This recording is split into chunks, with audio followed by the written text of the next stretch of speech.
Football season is coming to the end in the NFL. It already has in college and certainly in high school. But for the future of some of our local athletes, it's just beginning. The NFL draft is around the corner, just a couple months away, and some familiar faces from right here in Greater West Bloomfield will very likely have their names called. Those names being Tyrone Broden, a West Bloomfield High School wide receiver and alumni from the University of Arkansas, and one of the greatest stars in the history of West Bloomfield football, running back Donovan Edwards from the University of Michigan. And teams are already looking into these superstars from Greater West Bloomfield, reaching out to local coaches, including West Bloomfield High School head football coach Zach Hilbers, who joins us now on the Splash Live. Coach, thank you very much.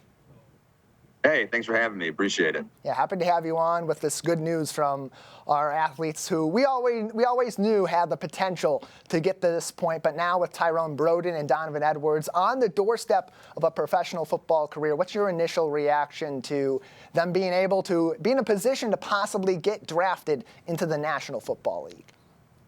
Yeah, it's really exciting because we know for a lot of times we've known these kids for a really long time.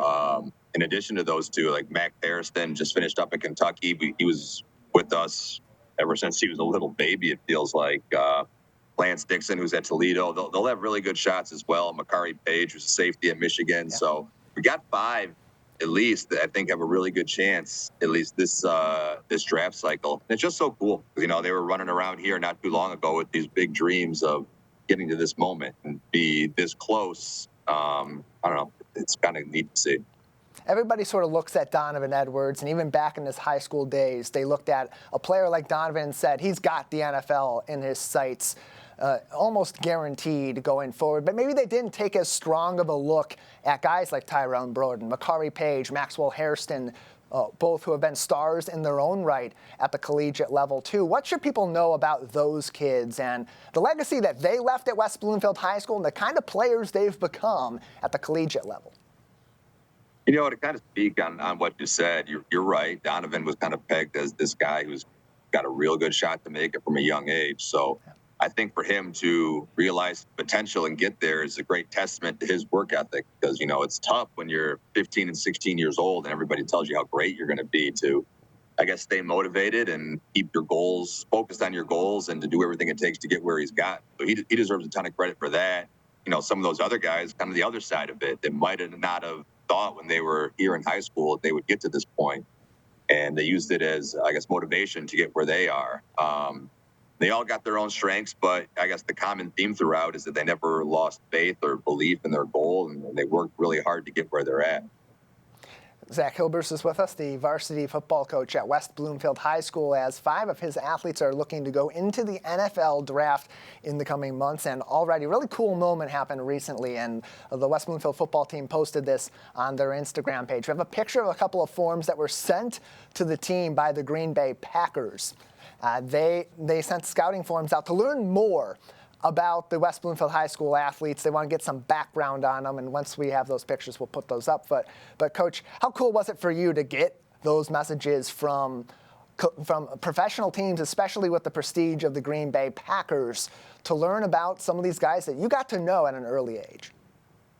Yeah, it's definitely first time I got one from them specifically was for Matt Judon, so years ago when he was finishing at Grand Valley, and it's kind of like a pinch you moment, like, oh my gosh, this is actually real. And what's kind of cool is that each franchise kind of does things their own way. The Packers will send out questionnaires that we fill out, help out as best they can, and we mail them back to them.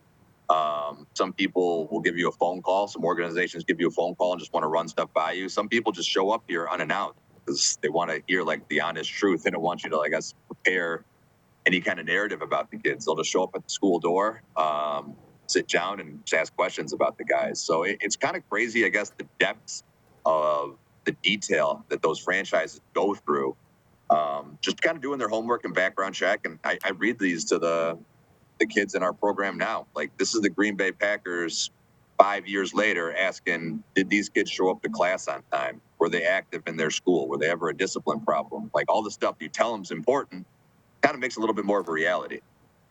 Yeah, it does, especially when they're looking toward possibly drafting these players, which in some cases can guarantee you a roster spot or virtually guarantee you a roster spot at the NFL level, or at the very least, give you a chance to compete for a roster, and these teams want to see that. Coach Hilbers, not only are NFL teams, you mentioned some of them just pop in at the high school to talk to you and talk to your staff about these players. We know recently college coaches making their final run at some of the players they're looking to recruit, visiting West Bloomfield High School over the past week. So as you have these NFL teams sending you letters, showing up, doing interviews with you and your coaching staff, past and present, about these players, and these collegiate coaches, some of them really big names, walking through the halls of West Bloomfield High School, how does that further emphasize, as you kind of alluded to, that message you give to your players when you're practicing and playing during the regular season, but also as they're training and they're preparing in the offseason?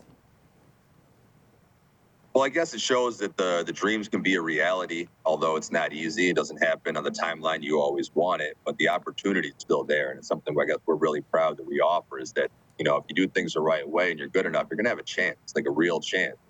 And I guess it's sad, but not really true of everywhere. And it's just one thing we're really proud of. January, like you mentioned, really, really busy month. Colleges are back home from the road right now, and they're not allowed to go out and visit us again until April or so. So it should be a little bit quieter for a little bit, at least in terms for us. But yeah, it's definitely an additional motivating factor, because they can literally see first person that it's there. And this is one of those exciting moments, too, for these kids that have potential to go to the next level, and they see guys that, in some cases, they may have played with or may have watched at the varsity level as freshman players or as middle school players, more likely at this point in time, like Mcari Paig, Tyrone Broden, Maxwell Harriston, Donovan Edwards, certainly all going to the next level. Thinking about those kids that are entering the NFL draft, having known them, having been an assistant coach for many of them back in their day at West Bloomfield High School, what about those kids do you think will make them successful at the NFL level? I guess it's kind of different for each of them, and this way it probably should be. But a commonality between them all is that they all work pretty hard. And it's not like, I know it's a cliche to throw out there, but you look at them each individually, they always had a really, I guess, tight vision and a goal of how to get to where they need to be. And for some of them, like Max and Donovan and Mcari, he was always at one institution in college. A couple bounced around to a couple different ones, but regardless of where they were on that journey, the goal was still the goal. And it's at least attainable for them still, which is, incredible to say when you look at the statistics and the odds to get where they are. Even if you're good enough, it's really, really hard. So, we're just pulling for them, and, we got their back with whatever happens. Well, Coach, congratulations to you, to your team, to your program, and especially our congratulations